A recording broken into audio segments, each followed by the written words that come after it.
तो दोस्तों HDFC AMC का आज रिज़ल्ट आ चुका है और मैं आपको इस बारी इस रिज़ल्ट के बारे में एक्सप्लेन करूंगा डिटेल्स में कि ये रिज़ल्ट कैसा रहा और ये रिज़ल्ट ऐसा क्यों रहा। ठीक है, तो बिना टाइम वेस्ट किए स्टार्ट करते हैं इस कंपनी के रेवेन्यू से।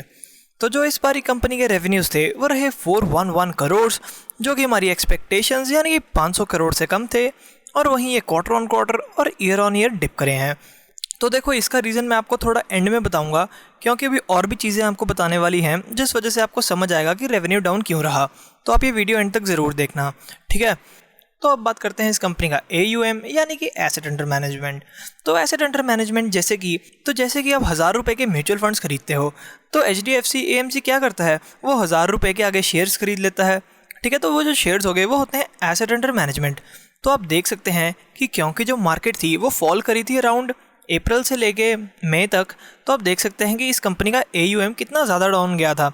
और जैसे ही मार्केट रीबाउंड करी, आप देख सकते हैं कि AUM वापस आ गया। तो इसका जो रीज़न है AUM बढ़ने का वापस, वो यही है कि अब स्टॉक मार्केट वापस आ चुकी है और HDFC के खरीदे हुए जो शेयर्स हैं वो भी अब वापस आ चुके हैं। तो जितना ज़्यादा HDFC का AUM की होगा ना, तो उतना ही ज़्यादा HDFC AMC के लिए फ़ायदेमंद बात होगी। ये भी मैं आपको आगे जाके बताऊँगा। ये सब मैं आपको एक स्लाइड में ही क्लियर कर दूँगा, ठीक है, आप टेंशन मत लेना। तो अब रही इस कंपनी के प्रॉफिट के बारे में बात। तो आप देख सकते हैं कि इस कंपनी का प्रॉफिट भी इंप्रूव हो चुका है क्वार्टर ऑन क्वार्टर बेसिस पर, और ये ईयर ऑन ईयर बेसिस पर भी अप ही है। और अब मैं आपको एक्सप्लेन करता हूँ ये सब क्यों हो रहा है। तो यहाँ पर आप देख सकते हैं कि जो SIP कॉन्ट्रीब्यूशन है ये धीरे धीरे कम होती जा रही है ना। और इस बारी के जो क्वार्टर में ये तो सबसे ज़्यादा लो पर बैठा है अपने। तो अब हुआ क्या कि क्योंकि अब SIP कम है, तो आपने देखा होगा कि म्यूचुअल फंड में एक चीज़ लिखी होती है एक्सपेंस रेशियो। ठीक है, तो एक्सपेंस रेशियो क्या होता है, वो थोड़ा सा HDFC AMC का मार्जिन होता है कि हम इतना मार्जिन लेंगे, बाकी सारा प्रॉफिट आपका। तो अगर SIP कॉन्ट्रीब्यूशन कम है, लोग पैसे कम डाल रहे हैं, तो वो अपना एक्सपेंस रेशियो कैसे बनाएंगे। ठीक है, एक तो मेन रीज़न ये हो गया कि इस कंपनी का प्रॉफिट कम क्यों हो रहा है। और सेकंड रीज़न, जो इस कंपनी के रेवेन्यूज़ थे वो भी कम इसीलिए थे क्योंकि अब लोग SIP में पैसे ही नहीं डाल रहे हैं। और अगर लोग SIP नहीं कराएंगे तो फिर HDFC AMC के रेवेन्यूज़ यानी कि HDFC AMC को पैसे कैसे मिलेंगे। ठीक है, तो अब देख लेते हैं कि जो HDFC AMC है ये बाकी AMC से कैसे कंपेयर कर रहा है।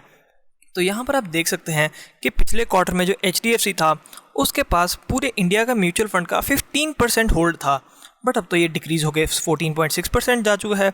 और वहीं हम ये ईयर ऑन ईयर की बात करें तो ये तो 15.7 था, तो ये कॉन्स्टेंटली डिक्रीज़ होता जा रहा है। ठीक है, तो ये एक थोड़ी टेंशन की बात हो सकती है HDFC AMC के लिए, क्योंकि अब देख सकते हैं कि जो SBI है ये पहले 9% था, 11% और 12%।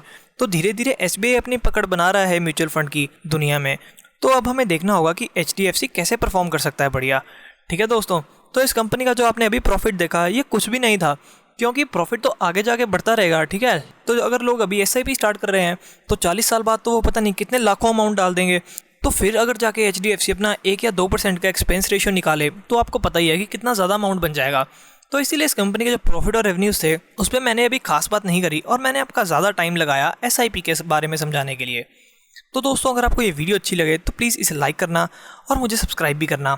मैं आपके लिए आने वाले टाइम में ऐसी काफ़ी सारी वीडियोज़ लेके आता रहूँगा।